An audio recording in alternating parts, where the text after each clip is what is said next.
Oke, selamat malam semuanya. Perkenalkan, nama saya Hairul Sulaiman. Pada kesempatan malam ini saya akan mempresentasikan tentang kurikulum pendidikan, yaitu dengan judul Perkembangan KTSP dan Kurikulum 2013.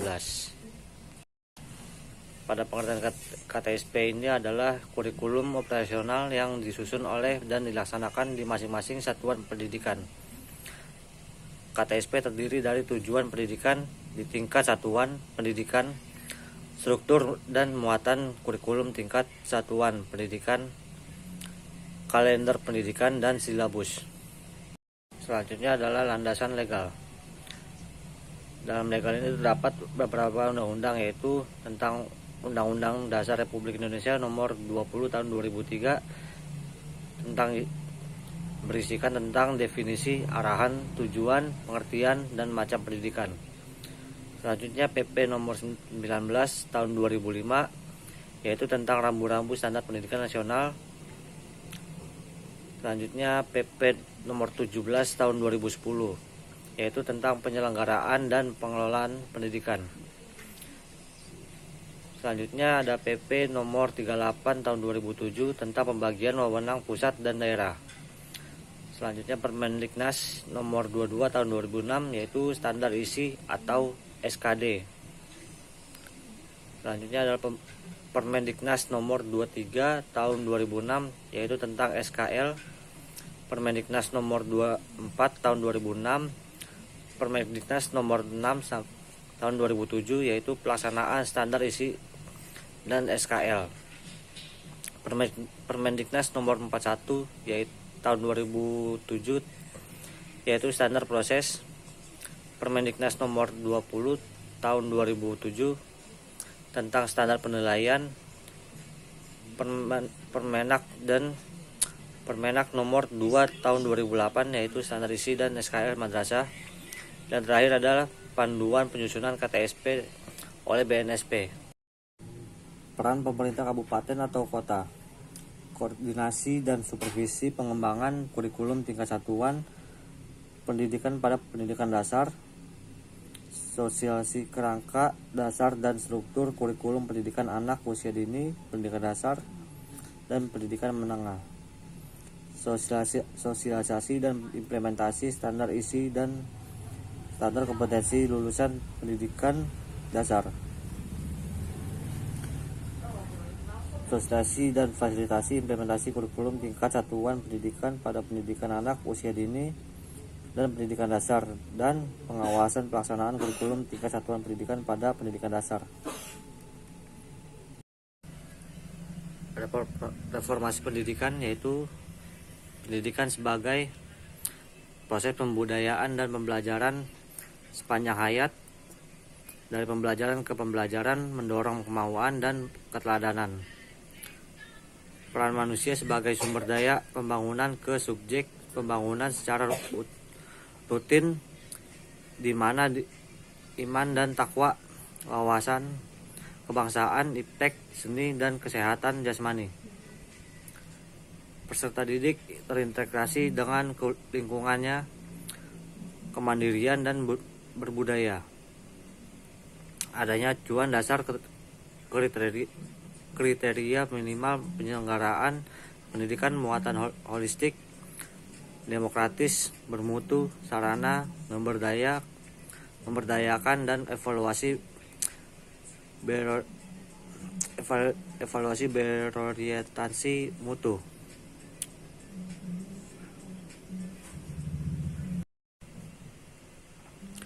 Modul pengembangan kurikulum, yaitu sinkronisasi model administratif dan model dari bawah. Ada pembagian tugas.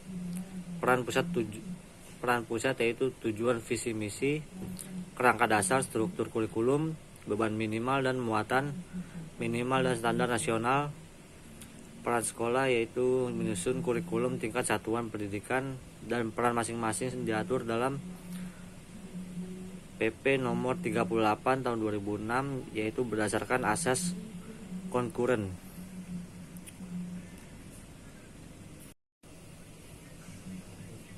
Peran pemerintah pusat yaitu penempatan tujuan nasional pendidikan, di mana jenjang dan jenis pendidikan, standar kompetensi lulusan dan standar kompetensi dasar pendidikan anak usia dini, pendidikan dasar dan pendidikan menengah, yaitu sosialisasi kerangka dasar dan struktur kurikulum pendidikan anak usia dini, pendidikan dasar dan pendidikan menengah, penempatan standar isi dan standar kompetensi lulusan pendidikan dasar dan menengah dan sosialisasinya, pengembangan model kurikulum tingkat satuan pendidikan pada pendidikan anak usia dini, pendidikan dasar, pendidikan menengah, dan pendidikan non-formal, sosialisasi dan fasilitasi implementasi kurikulum tingkat satuan pendidikan dan pengawasan pelaksanaan kurikulum tingkat satuan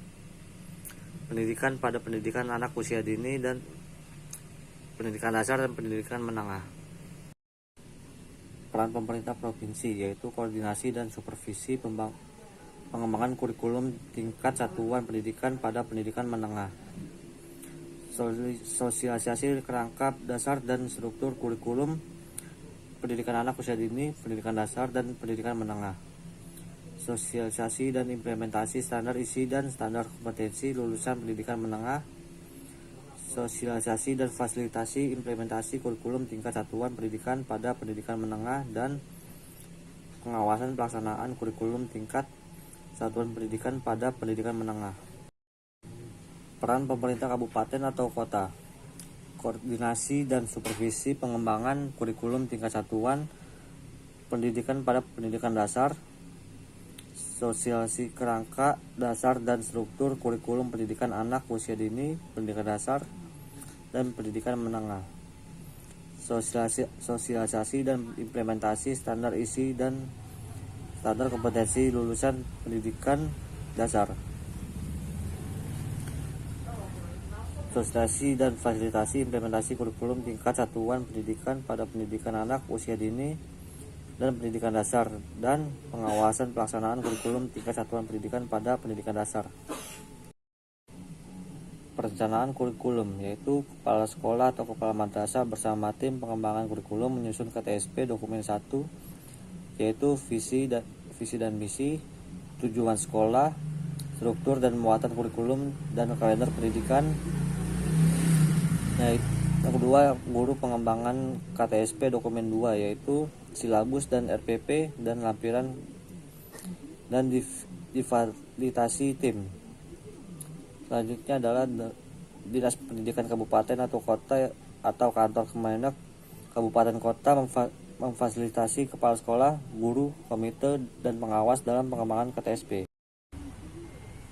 Implementasi kurikulum yaitu sosialisasikan KTSP dokumen 1 dan 2, KS memfasilitasi Sarpras dan lingkungan yang mendukungnya. Kepala sekolah memeriksa RPP sebelum diimplementasikan. Guru mata pembelajaran melaksanakan RPP, sementara itu guru BK melaksanakan program pengembangan diri. Dinas Pendidikan kantor Kemenak Kabupaten atau Kota dan komite sekolah memfasilitasi pengadaan Sarpras sesuai dengan standar pendanaan pendidikan. Selanjutnya pengawas pengembangan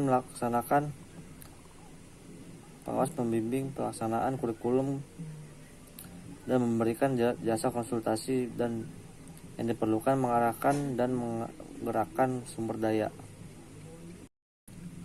Monitoring yaitu kepala sekolah, pengawas, dan komite mengawasi pelaksanaan kurikulum, apakah sudah sesuai dengan rencana, apakah mengalami kendala, kalau ada bagaimana dengan solusinya. Kepala sekolah mengadakan pertemuan rutin untuk memantau dan melaksanakan refleksi terhadap pelaksanaan kurikulum. Kepala sekolah, pengawas, dan komite sekolah mengadakan kunjungan kelas secara acak, melakukan wawancara dengan guru dan peserta didik untuk mencari data pelaksanaan kurikulum. evaluasi kurikulum, yaitu kepala sekolah, pengawas, dan komite sekolah mengumpulkan dan menganalisis hasil monitoring dan membandingkan dengan indikator keberhasilan yang telah disusun, melaksanakan evaluasi menyeluruh terhadap pencapaian hasil, proses, dan pengelolaan. Kepala sekolah melakukan refleksi proses manajemen yang telah dilakukan, dan terakhir menentukan tindak lanjut untuk perbaikan. Oke, sekian presentasi dari saya. Bermanfaat bagi semuanya. Terima kasih.